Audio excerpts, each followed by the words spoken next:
So what you're saying is if there are not dragons out there, and there may not be... The real dragon is in you. And what is that real dragon? That's your ego holding you in. What's my ego? What I want, what I believe, what I can do, what I think I love, and all that. What I regard as the aim of my life and so forth. It might be too small. It might be that which pins you down. And if it's simply that of doing what the environment tells you to do, it certainly is pinning you down. And so the environment is your dragon as it reflects within yourself. How do I slay? How do you? Slay that dragon in me. What's the journey I have to make, you have to make, each of us has to make? You talk about something called the soul's high adventure. My general formula for my students is follow your bliss. I mean, find where it is and don't be afraid to follow it. Can my bliss be my life's love or my life's work? Is it my work or my life?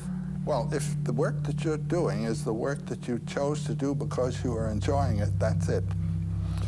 But if you think, oh, gee, I couldn't do that, you know, that's your dragon that's locking you in. Oh, no, I couldn't be a writer. Oh, no, I couldn't do what so-and-so is doing. Unlike the classical heroes, we're not going on our journey to save the world, but to save ourselves. And in doing that, you save the world. I mean, you do. The influence of a vital person vitalizes. There's no doubt about it. The world is a wasteland.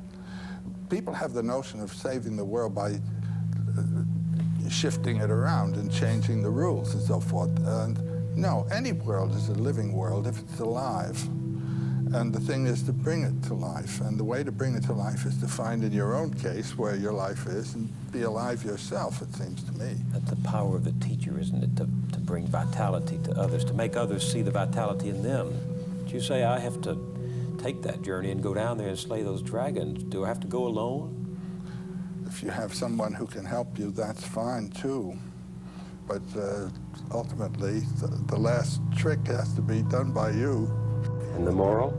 And the moral is that the realization of your bliss, your true being, comes when you have put aside the what might be called passing moment with its terror and with its temptations and its statement of requirements of life, that you should live this way.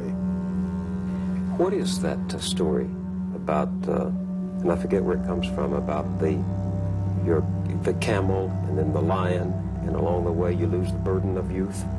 The three transformations of the spirit. Yeah. That's Nietzsche. That's the prologue to Thus Spake Zarathustra. Tell me that story. When you are a child, when you are young and a young person, you are a camel. The camel gets down on its knees and says, put a load on me.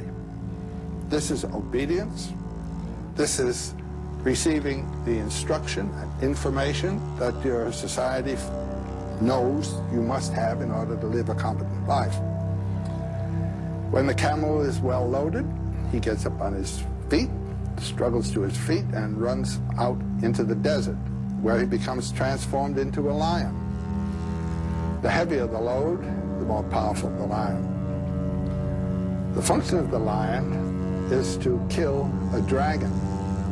And the name of the dragon is Thou Shalt. And on every scale of the dragon there is a Thou Shalt imprinted. Some of it comes from 2,000 years, 4,000 years ago. Some of it comes from yesterday morning's newspaper headline. When the dragon is killed, the lion is transformed into a child, an innocent child living out of its own dynamic. And Nietzsche uses the term ein aus sich rollendes Rad, a wheel rolling out of its own center. That's what you become. That is the mature individual. The thou shalt is a civilizing force. It turns a human animal into a civilized human being. But then the one who is thrown off the thou shalt is still a civilized human being. You see, he has been humanized, you might say, by the thou shalt system. So his performance now as a child is not simply childlike. at all. He has assimilated the culture and thrown it off as a thou shalt. But this is the way in any artwork. You go to work and study an art. You study the techniques. You study all the rules. And the rules are put upon you by a teacher. Then there comes a time of using the rules, not being used by them. Do you understand what I'm saying?